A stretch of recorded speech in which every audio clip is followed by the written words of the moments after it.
ఎవడబుద్ధికుడు మరలా చెప్తున్నాను, మైదానంలో, విశాలమైన మైదానంలో నాకు స్వస్థత వరం ఉన్నదన్నవాడు రండి వేదిక మీదకి. కమాన్ ఎనిబడి. మరలా నేను వెళ్ళిపోతాను 2 రోజుల్లో. మరలా మీకు ఒక మాట ఇస్తున్నాను. ప్రపంచంలో దండిని మొదలుకొని రావులపాలెంలో ఉన్న ఇతర వరకు ఎవరైనా స్వస్థత చేస్తారంటే నాతో పోటీగా నిలబెట్టండి. సవాల్, ఛాలెంజ్, ఇది ఛాలెంజ్. వాడు దొంగని నిరూపిస్తాను మీ కళ్ళ ఎదురుగుండా. తెలుగు క్రైస్తవులు ఏంటండి, అతగాడికి వరం ఉందండి అంటారు. ఏ వరం అంటే స్వస్థపరిచే వరం అంట. ఒక తెలుగు అడుగుతానమ్మా, ఒకడికి పెయింటింగ్ వేయడం వచ్చనుకోండి, ఖమ్మంలోనే పెయింటింగ్ వేయగలను కానీ శ్రీకాకుళంలో వీడు పెయింటింగ్ వేయడం రాదా వీడికి? చెప్పరామమ్మా, వస్తుందా? ఖమ్మంలో పెయింటరు శ్రీకాకుళంలో పెయింటర్గా పనిచేయగలడా? అయితే స్వస్థత వరం ఉన్నటువంటి వాడు చర్చిలో మీటింగ్లో వరం ఉపయోగిస్తున్నాడు, హాస్పిటల్ గేట్ ముందు టెంట్ వేసేందుకు వరం వాడు? తెలియక అడుగుతున్నాను, చెప్పండి మీ నా జవాబు. సంఘంలో సభలు పెడితే in the name of Jesus right now healing అంటున్నాడు కదా, ఇక్కడ హాస్పిటల్ గేట్ ముందు టెంట్ వేసే వరం వాడే. రోగులు అక్కడ ఎక్కువ మంది వస్తారుగా. అంటే ఇక్కడ వాడబడుతున్న ఈ వరం అక్కడ ఎందుకు ఉపయోగించుకోలేకపోతున్నావు? ఎవరన్నా మీరు మోసాలు చేస్తారు, క్రైస్తవ సంఘానికి గబ్బు పట్టించి దీన్ని గందరగోళంలో వచ్చేసి కన్ఫ్యూజన్లోకి మనుషులను నెట్టేసి మీరు ఎవరిని దగా చేస్తారు? మీరు స్పిరిచువల్ మెన్నేనా? మీరు ఆత్మ సంబంధమైన మనుషులేనా? మీకున్న వరం నిజమేనా? వింటున్నారా లేదా మీరు? ఈ పూట నా మీద ఎంత ఒళ్ళు మండుద్దో మీకు. ఇంకా చెప్తానండి, ఒళ్ళు మండనివ్వండి, పర్వాలేదు. అమ్మా వింటున్నారు? మీరు చెప్పండి, సేవకులు తెలుగు రాష్ట్రాల్లో ఎంతమంది ఉంటుంటారండి? చాలా మంది ఉంటారు కదా. వరాల మాట పక్కన పెడితే విశ్వాసం ఎక్కడైనా ఒకటేనా కాదా? నీ విశ్వాసం నిన్ను స్వస్థపరుచునన్న మాట వరాలున్నోడి దగ్గరే పనిచేద్దా? మీ సంఘాల్లో కూడా పనిచేద్దా? సంఘాల్లో కూడా పనిచేద్దా? మరి సంఘాల్లో కూడా ఈ మాట పనిచేసినప్పుడు ప్రత్యేకంగా వీడి దగ్గరికి ఎందుకు వెళ్ళాలన్న జ్ఞానం ఎందుకు రావట్లేదు జనాలకే? చేసేవాళ్ళు, జిమ్మిక్కులు చేసేవాళ్ళు, ట్రిమిక్కులు చేసేవాళ్ళ దగ్గరికి ఎందుకు వెళ్ళనిస్తున్నారు సంఘస్థుల్ని? మళ్ళీ ఈ తెర మీదకి ఈ మిరాకిల్స్ అనే ఈ యొక్క వీడియోస్ ఎక్కువైనాయి ఈ మధ్య. దయ్యాలు వదలగొట్టడం, ఇంకా కొన్ని విషయాలు అయినా సోషల్ మీడియాలో అప్లోడ్ చేయడం, పేర్లు పెట్టి పిలవడం, ఇలాంటివన్నీ చేస్తున్నారు. ఈరోజు కొత్తగా వచ్చింది ఏవి కదండి, ఎప్పుడో ఉంది కెనిత్ హ్యాగన్ అనే ఆ దుర్బోధగలేసిన పునాదుల దగ్గర నుంచి ఉన్నాయి. Praise the Lord. ప్రియులారా, బాగున్నారా? రండి ప్రియులారా, ఈరోజు స్వస్థత వరం గూర్చిన లోతైన వాక్య అనుభవంలోనికి మనం వెళ్ళబోతున్నాం. ఈ వాక్యము మీరు నేర్చుకున్న తర్వాత, మీరు విన్న తర్వాత, స్వస్థత వరము లేదని చెప్పు ప్రతి ఒక్కరికి కూడా మీరే సమాధానాలు చెప్పాలి. అలాగున ఈ వీడియోలో మిమ్మల్ని తయారు చేయడానికి ఇష్టపడుతున్నాను. ఎందుకంటే గొర్రె చర్మములు వేసుకొని మీ ఎదుకు వచ్చిన వారు లోపల క్రూరమైన తోడేళ్లుగా కనబడుతున్నారని మత్తయి సువార్త 7:15 కనబడుతుంది. పరిశుద్ధాత్మని, ఆయన ఉనికిని దూరం చేయటానికి తోడేళ్ళు సంచరిస్తున్నారు, యూట్యూబుల్లో ట్రోలింగ్లు చేస్తున్నారు. పరిశుద్ధాత్మ కార్యాలని, పరిశుద్ధాత్మ శక్తి అనుభవం కలిగిన వారిని, ప్రాముఖ్యంగా స్వస్థవరం కలిగిన వారిని. ప్రిమేటి వల్ల మతోన్మాదులు ఎలాగైతే ట్రోలింగ్ చేసి సేవకులు ఇబ్బంది పడుతున్నారో వారికంటే నీచమైన వారుగా వీరు కనబడుతున్నారు. కాబట్టి ఈ దీనిలో స్వస్థవరం గూర్చిన వాక్యమును నేర్చుకోవాల్సిందిగా ప్రభు పేరట మీకు తెలియజేస్తున్నాను. పూర్తిగా వినండి. అయితే మత్తయి సువార్త 7:15 ప్రకారంగా చూస్తే, వారు ఎవరట అంటే గొర్రెల చర్మములు వేసుకొని ఎద్దుకు వత్తురు, వారు లోపల వారు క్రూరమైన తోడేళ్ళు అన్నట్లుగా రాయబడింది. ఆ తర్వాత చూస్తే మత్తయి సువార్త 7:16 చూస్తే, వారి ఫలముల వలన మీరు వారిని తెలుసుకొందురు అని వ్రాయబడి ఉంది. ఏంటట అంటే, ముండ్ల పొదలలో ద్రాక్ష పండ్లేనను, పల్లేరు చెట్లను అంజూరపు పండ్లేను కోయిదురా అనే మాట అలాగా అక్కడ వ్రాయబడి ఉన్న మాటను ఈ సమయంలో మీకు జ్ఞాపకం చేస్తున్నాను. ప్రిమేట్ వల్ల వారి ఫలముల వలన మీరు వారిని తెలుసుకుందరు. వారెవరు? గొర్రెల చర్మములు వేసుకున్న తోడేళ్ళ, లేక కాని ఫలములు ఫలించే కాని చెట్ల అనేది మీరు తెలుసుకుంటారు. దానికి కొలమానాలుగా ఒక 4 లేఖన భాగాలు ఇచ్చాను. ముందు ఈ లేఖన భాగాలు విందాం ప్రియమేటి వర్లరా. ఏంటి ఆ లేఖన భాగాలు అంటే, రోమిలకు రాసిన పత్రిక 8:9 ఏమంట, క్రీస్తు ఆత్మ లేనివాడైతే నా వాడు కాడు అని యేసుక్రీస్తు ప్రభు వారు చెప్తున్నారు. ప్రియమేటి వల్ల దేవుని ఆత్మ మీలో నివసించినట్లు మీరు ఆత్మ స్వభావం గలవారే కానీ శరీర స్వభావం గలవారు కారు అని చెప్తూ ఆ మాట అంటున్నారు. అంటే క్రీస్తు ఆత్మ అంటే దేవుడు యేసు క్రీస్తు వారికి అనుగ్రహించిన పరిశుద్ధాత్మ శక్తి అదే క్రీస్తులో నుండి శిష్యుల నుండి విశ్వాసులకు అనుగ్రహింపబడిన ఆ ఆత్మ లేకపోతే వారట దేవుని వారు కారట. అంటే ఆ ఆత్మను కానీ ఆ పరిశుద్ధాత్మ యొక్క శక్తిని కానీ ఆ కార్యాలను కానీ విశ్వాసులకి దూరం చేయాలని ప్రయత్నించిన వారు ఈ కోవకి వస్తారు. ఏంటండి? రోమిలికి రాసిన పత్రిక 8:9 వ్రాయబడిన ఈ మాట క్రీస్తు ఆత్మ అంటే పరిశుద్ధాత్మ లేనివాడైతే అని మాట ఉంది. వాడు నావాడు కాడు అంటే వీడు ఎవడట? వీడు బయటవాడు తప్ప లోపలవాడు కాడు, క్రీస్తుని కలిగిన వాడు కాడు అని అర్థం. తర్వాత యోహాను రాసిన మొదటి పత్రిక 2:11 ఇలాగుంది, తన సహోదరుని ద్వేషించేవాడు చీకట్లో ఉండి చీకటిలో నడుచుచున్నాడు, చీకటి అతని కనులకు గురుడితనము కలుగు చేశాను గనుక తానెక్కడికి పోవుచున్నాడో అతనికి తెలియదు అన్న మాట ఉంది. కాబట్టి ప్రియమేటి వల్ల సహోదరుని ద్వేషించేవాడు ఎవరట? గుడ్డివాడట. వాడు ఎక్కడికి పోతుండో, నీ నరకని పోతుండ అనేది కూడా వాడు గుర్తెరగడు. కాకపోతే వాడు ఇప్పుడు క్రైస్తవుల్లో ఉన్నాడని భ్రమలో ఉంటున్నారు వాళ్ళు తప్ప వాళ్ళు గుర్తెరగరు అని ఈ వాక్యం చెప్తుంది. రెండవ ఆ యొక్క కొలమానం. మూడవ కొలమానం మనం చూస్తే యోహాను పత్రిక మొదటి పత్రిక 3:10 చూస్తే దీనిని బట్టి దేవుని పిల్లలు ఎవరో అపవాది పిల్లలు ఎవరో తేటపడును. నీతిని జరిగించని ప్రతివాడు తన సహోదరుని ప్రేమింపని ప్రతివాడును దేవుని సంబంధులు కారు. 3వ కొలమానం నీతిని జరిగించని వాడు అంటే దేవుడు ఏం చెప్పాడు? నీతి ఏంటట అంటే నీ పరలోకమందున్న తండ్రికి మీరు కుమారులై ఉండినట్లు మీ శత్రువులను ప్రేమించుడి, మిమ్మల్ని హింసించే వారి కొరకు ప్రార్థన చేయడం అన్నట్లుగా రాయబడిన ఆ వాక్య భాగ సంబంధించినట్టు చూస్తే వీరు నీతిని ప్రేమించాలి. కానీ నీతిని ప్రేమించకుండా ద్వేషించేవాడు తన సహోదరుని ప్రేమింపని ప్రతివాడును ఎవరట? దేవుని సంబంధులు కాదు. అంటే శత్రువులు ప్రేమించాలి, శత్రువులతో సమానంగా తన సహోదరుని కూడా ప్రేమించాలి. కానీ సహోదరులు ద్వేషించి వార్నింగ్ ఇస్తూ రీ అంటున్నట్టు వీరు ఎవరట అంటే దేవుని సంబంధులు కారు అన్నమాట. సహోదరుని ప్రేమింపని ప్రతి వాడును దేవుని సంబంధి కాడు. ఈ కొలమానమును కూడా మీ ఎదుట పెట్టుకోండి. వీళ్ళ ఏముంటుందంటే ద్వేషము, ప్రేమరాహిత్యము, తర్వాత ఈ ప్రియమేటి వల్ల అసహనం అనేటువంటి గుణాలు ఉంటాయి. అందుకే వారు పరిశుద్ధాత్మను స్తుతించిన, పరిశుద్ధాత్మని ఆరాధించిన, స్తోత్రం హల్లెలూయా హల్లెలూయా అని చెప్పిన, భాషలు మాట్లాడినా సహించలేరు.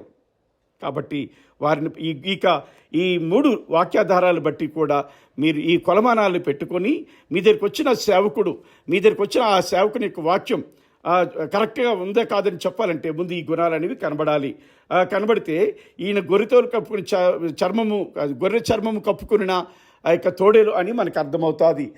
ఎలాగ లేకపోతే అంటే ఈ కొలమానాలకి విరుద్ధంగా అంటే దైవికంగా ఉంటే మాత్రం వాళ్ళు దేవుని బిడ్డలు, దేవుని సేవకులు అన్నది నిశ్చయం. కాబట్టి పరలోకమందున తండ్రికి కుమారులమై ఉండినట్లు నేను మీరు కూడా మన శత్రువులను ప్రేమించాలి, మన తోటి సహోదరులు ప్రేమించాలి. ఒకవేళ వారు తప్పుకి వెళ్ళిపోయారు అనుకున్నట్లయితే గలతీయులకు రాసిన పత్రిక 6:1 నుంచి చదువుకునే ప్రకారంగా మనం ఆ తప్పిదములో పడకుండా జాగ్రత్త కలిగిన వారమే వారిని మనం బయటికి తీసుకురావాలి. అది యేసుక్రీస్తు ప్రభువారి యొక్క ఆ యొక్క ఆ గుణము కలిగి ఉండాలి అని ఆ యొక్క గలతీయులకు రాసిన పత్రిక 6 చెప్తుంది. అయితే ఇప్పుడు 4 వీడియోలు ప్లే చేస్తున్నాను, వినండి, చూడండి. ఈ 4 వీడియోలు చూశారు కదా. పిఎస్ స్వామి, విజయప్రసాద్ రెడ్డి, పిడి సుందరరావులు, ఇంకొక వ్యక్తి ఆయన పేరు నాకు తెలియదు కనుక ఆయన వీడియో కూడా ప్లే చేశాను. కాబట్టి చూడండి, మీరే చూశారు కదా. ఒకడేమో స్వస్థత వరముందన్న అన్నవాడు నా దగ్గరికి రావాలి, వస్తే వాడు దొంగని నిరూపిస్తా అని సవాలు విసురుతూ విర్రవీగుతున్నాడు స్టేజ్ మీద, మీరు చూసిన దానిలో. మరొకడేమో హాస్పిటల్ ముందు టెంట్ వేసి స్వస్థత వరం వాడలేం అని విర్రవీగుతూ కేకలేస్తున్నాడు మరొక ఆయన.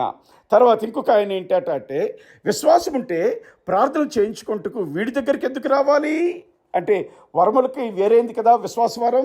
కాబట్టి విశ్వాసం ఉంటే ఏంటట ప్రార్థన చేయటకు వీడి దగ్గరికి ఎందుకు రావాలి, మీ విశ్వాసులను మీరు ఎందుకు పంపిస్తున్నారు అని అడుగుతున్నాడు. అంటే స్వస్థవరం కలిగినట్టు వారి దగ్గరికి వెళ్ళొద్దని ఈయనకి తెలియదు. కొరింథీయులకు రాసిన మొదటి పత్రిక 12:9 ప్రకారంగా విశ్వాసం అనేది ఒక వరము అనేది వీడికి తెలియదు. ఆ విశ్వాసాన్ని కలిగించేవాడు కూడా పరిశుద్ధాత్ముడని ఎఫెసీయులకు రాసిన పత్రిక, తెస్సలోనికీయులకు రాసిన పత్రికలో 1వ అధ్యాయంలో వ్రాయబడింది కూడా వీనికి క్షమించండి, వీడన్నానే అనుకోకండి, క్షమించండి, ఈయనకు తెలియదు, ఎందుకంటే ఆయన నా సహోదరుడు కనుక నేను ప్రేమించాలి, కానీ ఈయనకి తెలియదు. కాబట్టి ప్రియమేటి వాళ్ళారా, ఆ తర్వాత మరొకడేమో ఏమంటున్నాడు, మిరకల్స్ని దుర్బోధలు అని అరుస్తున్నాడు. మిరకల్స్ విషయం చెప్తూ ఈ దుర్బోధని ఇలా విడిచిపెట్టేశారు అప్పుడు వాళ్ళని చెప్పేసి ఒక గ్రంథ రచయితను ఎత్తిపట్టి చెప్తున్నాడు. ప్రియమేటి వాళ్ళారా, వీళ్ళలో ఎక్కడైనా మంచి ఫలములు ఈ వీడియోలో కనిపిస్తున్నాయా? సహోదరుని ద్వేషించే ఫలములు కనిపిస్తున్నాయా? సహోదరుని ప్రేమించే ఫలములు కనిపిస్తున్నాయా? పరిశుద్ధాత్మని ద్వేషించే ఫలములు కనబడుతున్నాయా? పరిశుద్ధాత్మని ఆయన వరములను అంగీకరించే ఫలములు కనబడుతున్నాయా? చూడండి, వీళ్ళ మాటల్లో ఎక్కడైనా సహోదరుని ప్రేమ కనబడుతుందా? తగ్గింపుతల కనబడుతుందా? ఏమండి, మీరే చెప్పండి. చూశారు కదా, మరి మా బోధలకు ఎదురు లేదు, మా ధాటికి తిరుగులేదు అన్న అహంకారపు దాడి కనబడుతుందా? ఏది కనబడుతుంది?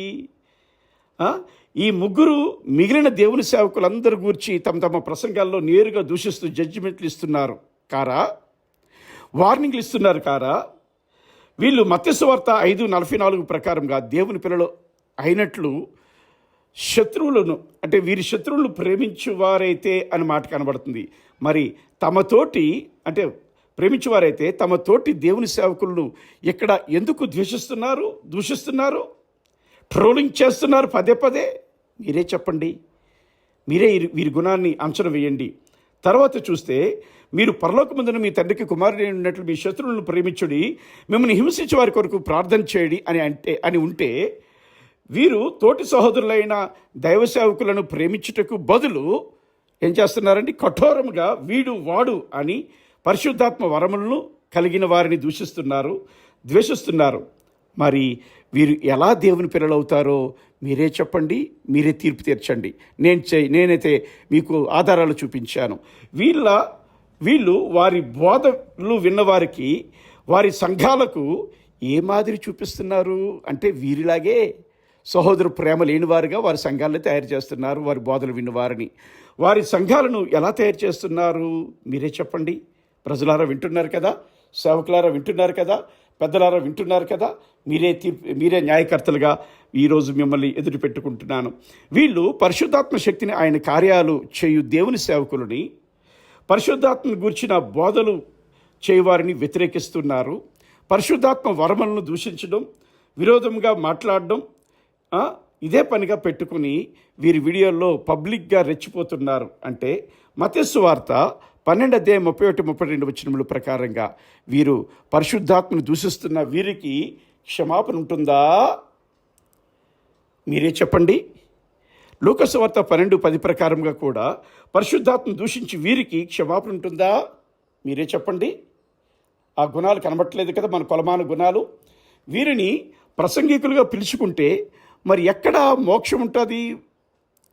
వీరి బోధలు వింటూ వాటినే వెంబడిస్తే మీకు ఎక్కడ క్షేమం ఉంటుంది? మీకు క్షేమం ఉండదు. వారి బోధలు విన్నందువల్ల మీకు ఆశీర్వాదము, ప్రయోజనం ఉండదు. కానీ మీరు కూడా వారిలాగే ఏం చేస్తారట? తయారయ్యి వ్యతిరేకిస్తారు, దూషిస్తారు. తోటి సహోదరుడిని కాదు, ఇంట్లో ఉండేటిని తల్లిదండ్రులు, అత్తమామల్ని కూడా ద్వేషిస్తారు కఠోరంగా. వారు చచ్చిపోయినా వారిని ద్వేషించడంలో మీరు కూడా వెనుకాడరు, అలాగే తయారవుతారు. జాగ్రత్త. అసలు దేవుడు ఎందుకు యేసుక్రీస్తుని పరిశుద్ధాత్మ శక్తితోనూ అభిషేకించాడు అనగా, అంటే పరిశుద్ధాత్మతోనూ శక్తితోనన్న మాట విడివిడిగా రాయబడింది. దేవుడు యేసుక్రీస్తును, ఇప్పుడు సబ్జెక్టులకు వచ్చేద్దాం రండి. దేవుడు యేసుక్రీస్తును ఎందుకు పరిశుద్ధాత్మతోనూ శక్తితోనూ అభిషేకించాడు అనగా, ఒక మాట కొరింథీయులకు రాసిన 1వ పత్రిక 12:9 ఉంది. ఏముందట? మరి ఒకనికి ఆ ఒక్క ఆత్మ వలననే స్వస్థపరచువారము అన్నమాట వ్రాయబడింది. ఆ ఒక్క ఆత్మ, ఏ ఒక్క ఆత్మ? నేరుగా దేవుడు, తండ్రి అయిన దేవుని నుండి యేసుక్రీస్తులోనికి వచ్చిన ఆ ఒక్క ఆత్మే, నేరుగా యేసుక్రీస్తు వారిలో నుండి శిష్యుల్లోనికి వచ్చిన ఆ ఒక్క ఆత్మే, నేరుగా శిష్యుల్లో నుండి ఆ యొక్క విశ్వాసులమైన మనలోనికి వచ్చిన ఆ ఒక్క ఆత్మే పరిశుద్ధాత్ముడు. ఆ ఒక్క ఆత్మ వలననే, అనగా ఆ ఒక్క పరిశుద్ధాత్ముడు వలననే స్వస్థపరచు వరము అన్నది కనబడుతుంది. అంటే ఇప్పుడు దేవుడు ఎందుకు యేసుక్రీస్తుని నజరుడైన యేసును పరిశుద్ధాత్మతోనూ శక్తితోనూ అభిషేకించాడంట అంటే ఆ ఒక్క ఆత్మ వల్లనే యేసుక్రీస్తు ప్రజలకి మేలు చేయాలని, యేసుక్రీస్తు అందరికీ కూడా దేవుణ్ణి చూపించాలని, యేసుక్రీస్తు అందరికీ కూడా ప్రయోజనకరంగా మారాలని దేవుడు యేసుక్రీస్తు వారికి సహితము తన ఆత్మను, తన శక్తినిచ్చినట్లుగా మనకు కనబడుతుంది. ప్రియమైన వాళ్ళారా, పరిశుద్ధాత్మ శక్తి ఇచ్చిన అదే స్వస్థత వరముతో యేసుక్రీస్తు ప్రభువారు స్వస్థతలు జరిగించారు. ఏంటండి? పరిశుద్ధాత్మ శక్తి ఇచ్చిన అదే స్వస్థత వరముతో యేసుక్రీస్తు వారు స్వస్థతలు జరిగించారు అని చెప్పడానికి సంతోషిస్తున్నాను. అందుకు అపోస్తుల కార్యముల గ్రంథం 10వ అధ్యాయం 38వ వచనం చదవండి. అపోస్తుల కార్యముల గ్రంథం 10వ అధ్యాయం 38వ వచనంలో, తర్వాత అపోస్తుల కార్యముల గ్రంథం 10వ అధ్యాయం 39వ వచనంలో, తర్వాత అపోస్తుల కార్యముల గ్రంథం 2:22లో, నేను చదవట్లేదు ఎందుకంటే వీడియో లెంగ్త్ అయిపోద్ది కనుక చదవట్లేదు, మీరు చదవండి.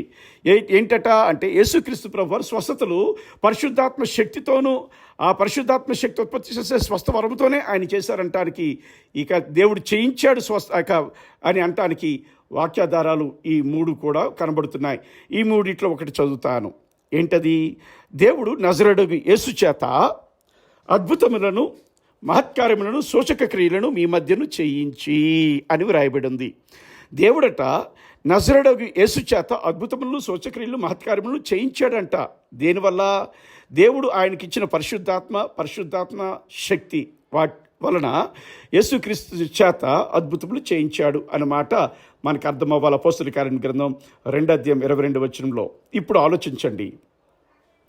ఏంటి ఆలోచించాలి అంటే, ఎవరు ఆలోచించాలి? ఈ వీడియోలు చేసిన పిఎస్ స్వామి గారు మరియు పిడి సుందర్రావు గారు మరియు ఇంకొక ఆయన మరియు విజయప్రసాద్ రెడ్డి గారు. ఏంటట అంటే, మీ చర్చ్ ఆఫ్ క్రైస్ట్ బోధను స్థాపించే స్వార్థముతో ఏంటండి, మీ చర్చ్ ఆఫ్ క్రైస్ట్ సిద్ధాంతమును మీరు ముగ్గురు కూడా కలిగి ఉండేది చర్చ్ ఆఫ్ క్రైస్ట్ సంస్థ కాదు కానీ ఇండివిజువల్గా ఉంటూ చర్చ్ ఆఫ్ క్రైస్ట్ బోధ కలిగి ఉన్నారు కనుక ఆ సిద్ధాంతం స్థాపించే స్వార్థముతో యేసుక్రీస్తుకే అవసరమైన స్వస్థత వరమును ఇచ్చే పరిశుద్ధాత్మ శక్తిని ఎదిరించకండి, అడ్డుకోకండి.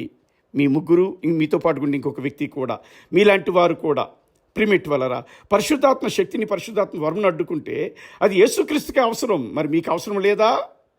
ఎందుకు అవసరమో చెప్తాను. కానీ మొదట దేవుడు యేసుక్రీస్తును పరిశుద్ధాత్మతోనూ శక్తితోనూ అభిషేకించాడు. ఇప్పుడు దేవుడు యేసుక్రీస్తు ద్వారా శిష్యులకు పరిశుద్ధాత్మతోనూ శక్తితోనూ అభిషేకించి స్వస్థ వరం ఇచ్చి శిష్యులతో చేయించాడు. దానికి వాక్యాధారాలు. రెండోదిగా, మొదటిదేటట దేవుడు యేసుక్రీస్తును అభిషేకించాడు. ఇప్పుడు యేసుక్రీస్తు ద్వారా విశ్వాసులు లేకపోతే ఆ యొక్క ప్రిమిట్ వల్ల శిష్యులు అభిషేకించబడ్డారు అనటానికి కూడా ప్రియా దేవుని జనాగమ మన దగ్గర దేవునిక లేఖన భాగాలు ఉన్నాయి. కాబట్టి వాటిని ఆలోచించే ముందు ప్రియా దేవుని జనాంగమ, శిష్యులు అపోస్తుల కార్యముల గ్రంథం కావచ్చు, అనేక కార్యాలు లేకపోతే చేసినట్లుగా మన అపోస్తుల కార్యముల గ్రంథంలో మనం చూడగలం, చదవగలం. ప్రియమైన వారలారా, దేవుడు యేసుక్రీస్తు ద్వారా తన శిష్యులకు స్వస్థ వరం ఇచ్చాడు, పరిశుద్ధాత్మను స్వస్థ వరం ఇచ్చాడు. దానికి చదివితే ఇక విక్కిపోద్ది కనుక రెఫరెన్స్లు చెప్తాను, చూడండి వాక్యాధారాలు. దేవుడు యేసుక్రీస్తు ద్వారా శిష్యులకు స్వస్థ వరమును, పరిశుద్ధాత్మ శక్తిని ఇచ్చి కార్యాలు జరిగించాడు. ఆ యొక్క రెఫరెన్స్లు ఏంటంటే మత్తయి సువార్త 10వ అధ్యాయము 1వ వచనం, మత్తయి సువార్త 10వ అధ్యాయము 8-9 వచనాలు, మత్తయి సువార్త 16వ అధ్యాయము 18వ వచనం, లూకా సువార్త 9వ అధ్యాయము 1-3 వచనాలు, లూకా సువార్త 10వ అధ్యాయము 8-9 వచనాలు. ఎన్ని వచనాలు చూపించాను? శిష్యులకు దేవుడు పరిశుద్ధాత్మ శక్తిని, పరిశుద్ధాత్మ వరమును అయితే స్వస్థపరిచే వరం ఇచ్చాడని యేసుక్రీస్తు ద్వారా అంటే 5 వచనాలు చూపించాను. ఇంకా అపోస్తుల కార్యముల గ్రంథంలో ఆ యొక్క శిష్యులు చేసిన గొప్ప గొప్ప కార్యాలు మనకి కనబడతాయి. ఇక్కడ వీరు ఎవరు? ఈ వాక్యం వింటున్న ఈ పిఎస్ స్వామి, పిడి సుందర్రావు, విజయప్రసాద్ రెడ్డి మరియు ఇంకొక వ్యక్తి, ఇటువంటి వారు కూడా వినవలసింది ఏంటంటే, మీ చర్చ్ ఆఫ్ క్రైస్ట్ బోధను స్థాపించే స్వార్థముతో విశ్వాసులైన శిష్యులకే అవసరమైన స్వస్థపరిచే వరమును ఇచ్చే పరిశుద్ధాత్మ శక్తిని ఎదిరించకండి, అడ్డుకోకండి. ఏంటి? మీ చర్చ్ ఆఫ్ క్రైస్ట్ బోధను స్థాపించే స్వార్థముతో శిష్యులకే అవసరమై ఉన్న స్వస్థపరిచే వరమును ఇచ్చే పరిశుద్ధాత్మ శక్తిని, ఆ వరమును ఎదిరించకండి, అడ్డుకోకండి. ఇప్పుడు ఏమైందట అంటే యేసుక్రీస్తు ప్రభువారు శిష్యులకి ఇచ్చే ఈ స్వస్థవరం విషయంలో మాట్లాడదాం. స్వస్థవరం శిష్యులకి ఇచ్చారట. ఎవరిచ్చారు? యేసుక్రీస్తు ప్రభువారు. ఎలాగిచ్చారట అంటే విశ్వాసం ఇచ్చిన వాడికి ఆటోమేటిక్గా పరిశుద్ధాత్మ శక్తిని, అభిషేకాన్ని ఇచ్చి నింపుతాడు దేవుడు. అది అందరికీ అని చెప్పలేను, అందరికీ అనేది కాదు. విశ్వాసం ఉంచి సరైన దేవుని భక్తి జీవితం కలిగినట్టు వారి విషయంలో మాట్లాడుతున్నాను. విశ్వాసులకు స్వస్థత వరము అన్నది ఆ యొక్క మూడవది. మొదటి యేసుక్రీస్తు ప్రభు వారికి స్వస్థవరం పరిశుద్ధాత్మ శక్తి, రెండవది శిష్యులకు పరిశుద్ధాత్మ శక్తి స్వస్థవరం, మూడవది విశ్వాసమైన మనకు పరిశుద్ధాత్మ శక్తి స్వస్థవరం అనేది యోహాను సువార్త 14:12 ఏమంటారు యేసుక్రీస్తు ప్రభువారు? 14:12 నేను తండ్రి యొద్దకు వెలుచున్నాను గనుక నేను చేయు క్రియలు నా యందు విశ్వాసముంచు వాడును చేయును, వాటికంటే మరి గొప్పవి అతడు చేయనని మీతో నిశ్చయంగా చెప్పుచున్నానని యేసు ప్రభువారు మాట్లాడుతున్నారు. విశ్వాసట యేసుక్రీస్తు వారి కంటే గొప్ప కార్యాలు చేస్తాడట. అంటే ఇప్పుడుండే సంఘయుగములు ఇప్పుడుండేటి దైవజనులు కావచ్చు, విశ్వాసులు కావచ్చు, పరిచారకులు కావచ్చు, దేవుడిస్తాడు వారికి. తర్వాత మార్కు సువార్త 16:17-18 నమ్మిన వారి వల్ల ఈ సూచక క్రియలు కనబడును. నమ్మిన వారు అనగా విశ్వాసులు, ఆ యొక్క అభిషేకాన్ని నమ్మిన సేవకులు, లేకపోతే అభిషేకాన్ని పొందుకునే సేవకులు, అభిషేకాన్ని పొందుకునే విశ్వాసులు ఏం చేయగలుగుతారట? నమ్మిన వారి వల్ల ఈ సూచక క్రియలు కనబడను. అంటే అసలు ఈ సూచక క్రియలు ఏంటట? నా నామమును దెయ్యములను వెళ్ళగొట్టుదురు, క్రొత్త భాషలు మాట్లాడుదురు, పాములను ఎత్తిపట్టుకొందురు, మరణకరమైనది ఏది త్రాగిను అది వారికి హాని చేయదు, రోగుల మీద చేతులుంచినప్పుడు వారు స్వస్థత నొందుదురని వారితో చెప్పానన్న మాట ఉంది. ఏమండి, పరిశుద్ధాత్మ శక్తి లేకపోతే విశ్వాసులైనంత మాత్రాన్ని ఇవన్నీ చేయగలుగుతామా అంటే మీరు అనుకోవచ్చు, విశ్వాసం అంటే అందరికీ ఉంది కదండి, మరి అట్లాంటప్పుడు పరిశుద్ధాత్మ శక్తి కలిగిన వారి దగ్గరికి వెళ్ళవలసిన పని ఏంటండి అంటారేమో. ఏమండి, ఆర్ఎంపీ డాక్టర్లు ఉన్నారు ఊరులంట, వీధులంట, కానీ వీరి దగ్గర నయం కాని జబ్బులను మెయిన్ పెద్ద హాస్పిటల్కి వెళ్ళి రికగ్నైజ్డ్ సర్టిఫికేట్ కలిగిన డాక్టర్స్ దగ్గరికి వెళ్ళి ఎందుకు ట్రీట్మెంట్ చేసుకుంటున్నారు కనుక. ఇంకో విషయం, ఇక ఆర్ఎంపీ డాక్టర్లు కూడా కొంతమందికి అవసరం లేదు. ఆయుర్వేద చిట్కాలు వాడి బాగుపడిన వాళ్ళు కూడా చాలామంది ఉన్నారు. కానీ ఏదైనప్పటికీ కూడా దేవుడు ప్రతిష్ఠించి అభిషేకించిన ఆ పనికి అభిషేకించిన వారు వేరే. డాక్టర్స్ ఎలాగైతే ఆ పనికి ఉన్నారో అలాగా, ఆర్ఎంపీలు ఎలాగైతే ఆ పనికాలు ఉన్నారో అలాగా, ఇక ఆయుర్వేదం ఉపయోగించుకున్న వారు ఎలాగైతే అనేకులకి మేలుకరంగా చేస్తున్నారో అలాగే ఇక్కడ కూడా నమ్మిన వారి వల్ల ఈ సూచక్రియలు చేయబడినంటే ఇందులో కేటగిరీస్ కూడా ఉన్నాయి. అభిషక్తులు, దానికోసం ప్రత్యేకపరిచినటువంటి వారు, అభిషేకించబడిన వారు అనబడిన విశ్వాసులు అని అర్థం. ఇప్పుడు పాస్టర్లు కావచ్చు, సువార్థకులు కావచ్చు, ఎవరైనప్పుడు కూడా విశ్వాసులే. కాబట్టి ఈరోజు ప్రియమెట్టి వార్లారా, ఇక వీరికి ఇస్తున్నట్టు మరొక అప్లికేషన్ ఏంటంటే, మీ చర్చ్ ఆఫ్ క్రైస్ట్ బోధను స్థాపించే స్వార్థముతో విశ్వాసులకే అవసరమైన స్వస్థపరచు వరమును ఇచ్చే పరిశుద్ధాత్మ శక్తిని, ఆ వరమును ఎదిరించకండి, అడ్డుకోకండి.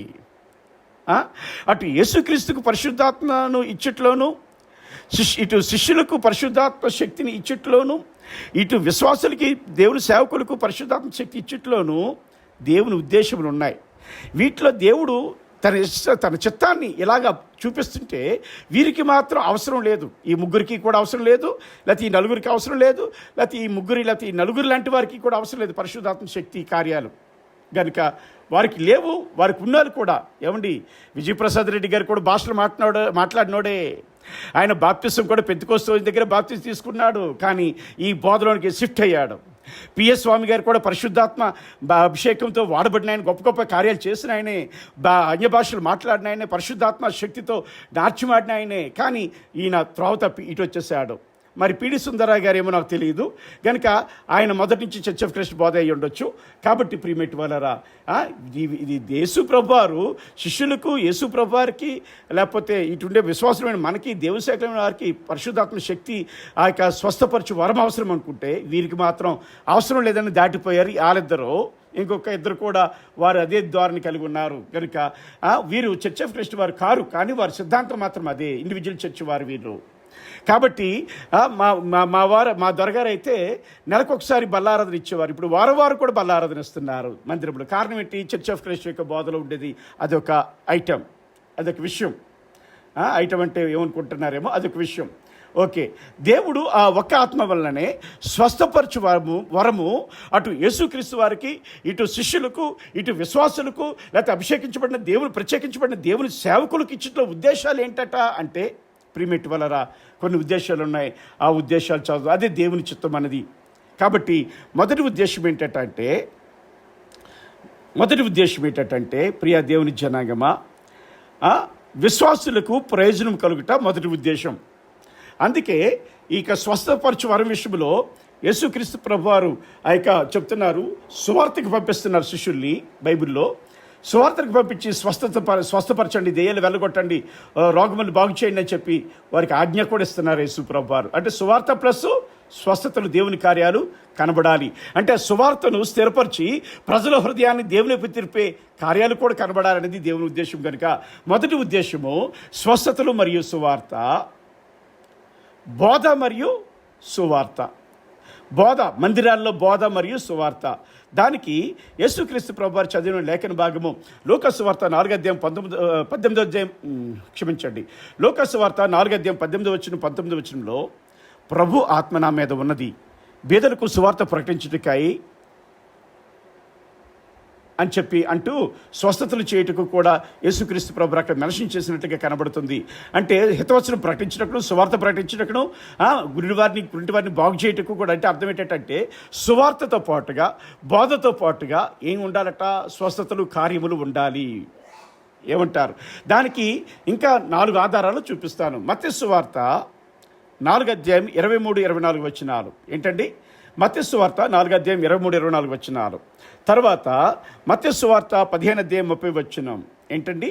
మత్తయి సువార్త 15:30 తర్వాత లూకా సువార్త 4:35 ఏంటండి? లూకా సువార్త 4:35 తర్వాత యోహాను సువార్త 3:34 ఏంటండి? యోహాను సువార్త 3:34. విశ్వాసులకు ప్రయోజనకరంగా ఉండే ఈ వరమును, ఈ పరిశుద్ధాత్మ శక్తిని వ్యతిరేకించి అడ్డుకుంటున్నారు వీళ్ళు. ఏ ఉద్దేశంతో? వారి చర్చ్ ఆఫ్ క్రైస్ట్ బోధను స్థాపించే స్వార్థంతో విశ్వాసులకు ప్రయోజనకరమైన ఆ యొక్క ప్రత్యక్షత వరములు, భాషల వరం కావచ్చు, ప్రవచన వరం కావచ్చు, స్వస్థ వరం కావచ్చు, వాటిని అడ్డుకుంటున్నారు. అవి చేయకూడదని చెప్పి ట్రోలింగ్లు చేస్తున్నారు, బెదిరిస్తున్నారు, అడ్డుపడుతున్నారు వీళ్ళు. గనుక ఒకసారి ఆలోచించండి, వారికి అవకాశం ఇవ్వకండి. ఈ విశ్వాసులకు ప్రయోజనకరంగా ఉండటానికే సువార్తలోను, మందిరాల్లో కూడా దేవుడు స్వస్థ కార్యాలు జరిగించాడు ఆయన కాలంలో. తర్వాత విశ్వాసుల అపోస్తుల కాలంలో కూడా ఈ స్వస్థతలు సువార్తలోనూ జరిగాయి, ఆ యొక్క మందిరాల్లో కూడా జరిగాయి. స్వస్థతలు, అద్భుతాలు వీధుల్లో కూడా జరిగాయి. అది కూడా కాబట్టి విశ్వాసులకు ప్రయోజనకరంగా ఉండే ఇక బోధను ప్రక్కన పెట్టి క్రొత్త బోధనం అందులో నుంచి తీసుకొచ్చిన క్రొత్త బోధన చెప్తే మీరు వారిని దగ్గరికి రానివ్వకండి, వారిని ప్రసంగాలకి బుక్ చేసుకోకండి. ఎందుకంటే వారి వల్ల మీకు ప్రయోజనం ఉండదు. రెండవ ఉద్దేశం ఏంటంటే అంటే ప్రిమిట్ వలరా అందరికీ ప్రయోజనం కావాలి అనేది దేవుని ఉద్దేశం. దానికి యెషయా గ్రంథం 42:1 ఇలాగ ఉంది. యెషయా గ్రంథం 42:1 ఇదిగో నేను ఆదుకున్న నా సేవకుడు, నేను ఏర్పరచుకున్నవాడు, నా ప్రాణమునకు ప్రియుడు, అతని యందు నా ఆత్మ నుంచి ఉన్నాను, అతడు అన్యజనులకు న్యాయం కనపరచును అని మాట ఉంది. ఎందుకు దేవుడు అభిషేకించాడట? అక్కడ లోకసువార్త చదువుకుంటే ఆ యొక్క కుంటివారు, గుడ్డివారు, ఆ యొక్క రోగులు విషయంలో అలా వివరించబడి ఉంటుంది. అక్కడ చూస్తే ఇదే ప్రవచనం. కాబట్టి ప్రిమిట్ వల్ల అన్యజనులకు ప్రయోజనకరంగా ఉండుటకు, ఏమండి, అన్యజనులకు ప్రయోజనకరంగా ఉండుటకు దేవుడు ఇక పరిశుద్ధాత్మ శక్తిని, స్వస్థత వరమును, మిగిలిన ప్రత్యక్షత వరముల్ని, ప్రవచించే వరమును, ఆత్మ వివేచన వరమును, అనగా మొదలుగు అనేక 9 వరములు ప్లస్ మిగతా 4 వరములు కూడా. ఈ వరములను దేవుడు ఇస్తే అన్యజనులకు ప్రయోజనం చేకూర్చబడకుండానట్లుగా మతోన్మాదులు ప్రయత్నిస్తున్నారు. అంత మాత్రం కాదు కానీ వీళ్ళు కూడా ప్రయత్నిస్తున్నారు. ఇప్పుడు వీడియోలు విన్నారు కదా, ఈ నలుగురు కూడా ప్రయత్నిస్తున్నారు మతోన్మాదులతో సమానంగా. కాబట్టి ప్రిమిట్ వల్ల వీరి చర్చ్ ఆఫ్ క్రైస్ట్ బోధన స్థాపించే స్వార్థముతో ఆ యొక్క అన్యజనులకు ప్రయోజనకరమైన ప్రత్యక్షత, స్వస్థ వరమును, ప్రవచన వరములు విరోధిస్తున్నారు, అడ్డుకుంటున్నారు వీరు. అయ్యలారా మీరు అడ్డుకోకండి. అలాంటి అడ్డుకొని వచ్చినట్టు వారు బోధన మీరు వినకండి. విశ్వాసులారా, సంఘ పెద్దలారా, అటువంటి వారిని బుక్ చేసుకోకండి. తర్వాత చూస్తే ఆ తర్వాత ప్రయోజనం ఏంటట అంటే అందరికీ ప్రయోజనం అన్నమాట కనబడుతుంది. అంటే ఇటు విశ్వాసులకి ఇటు అన్యజనులకి అని చూసుకున్నాం. ఏంటట కొరింథీయులకు రాసిన మొదటి పత్రిక 12 అధ్యాయం 7 వచనంలో ఆయనను అందరి ప్రయోజనము కొరకు ప్రతివానికి ఆత్మ ప్రత్యక్షత అనుగ్రహించబడుచున్నది అన్న మాట ఉంది. ప్రతి వారికి కూడా పరిశుద్ధాత్ముడు ప్రత్యక్షతను అనుగ్రహిస్తున్నాడట. ఈ వచనం ప్రకారంగా 12:7 ప్రకారంగా అందరికీ ప్రయోజనకరంగా ఉండుటకు ఇవ్వబడిన వరములలో ఒకటిగానున్నది ఈ స్వస్థత వరం. వాక్యాధారాలు కృప చూపించాను. ఇక్కడ చూస్తే కొరింథీయులకు రాసిన మొదటి పత్రిక 12:4 కృపావరములు నానా విధములుగా ఉన్నవి కానీ ఆత్మ ఒక్కడే. అంటే ఆ పరిశుద్ధాత్మ అభిషేకం కలిగిన మనము ఆ ఆత్మ చేత చేస్తున్నాం కనుక ఆ కార్యాలు. పరిశుద్ధాత్ముడు ఒక్కడే ఈ యేసుక్రీస్తులో కానీ, లేకపోతే అపోస్తుల్లో కానీ, లేకపోతే ప్రత్యేకించబడిన ఒక స్వస్థతలకు ప్రత్యేకించబడిన ఒక సేవకులు కానీ, లేకపోతే విశ్వాసులు కానీ, దేవుడు ప్రతి ఒక్కరికి ఆత్మ ఒక్కడే ఆ యొక్క స్వస్థ వరమును, ఆ యొక్క ప్రత్యక్ష వరములను ఇస్తున్నాడు ఆయన. ఓకేనా? తర్వాత చూస్తే అందరికీ ప్రయోజనకరంగా ఉండుటకు దేవుడిచ్చి ఈ వరాల్ని అడ్డుకుంటున్నారంటే మరి వీరిని ఏమనమంటారు చెప్పండి? వారి బోధను స్థాపించే స్వార్థంతో అందరికీ ప్రయోజనకరమైన ప్రత్యక్షత వరములను, మిగిలిన వరములను, అందులో ఉండే ఒక స్వస్థ వరమును కూడా వీరు ఎదిరిస్తున్నారు, అడ్డగిస్తున్నారు, ట్రోలింగ్ చేస్తున్నారు. మరి వీరిని ఏమంటాం? ఏమండి విశ్వాసులారా, సేవకులారా వినండి.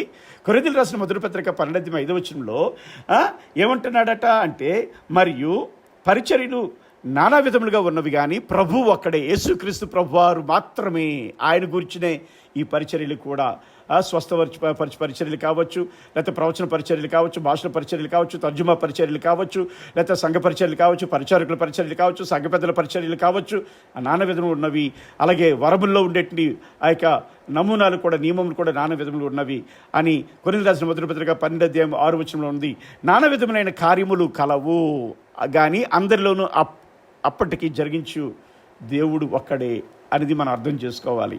ఏమండి?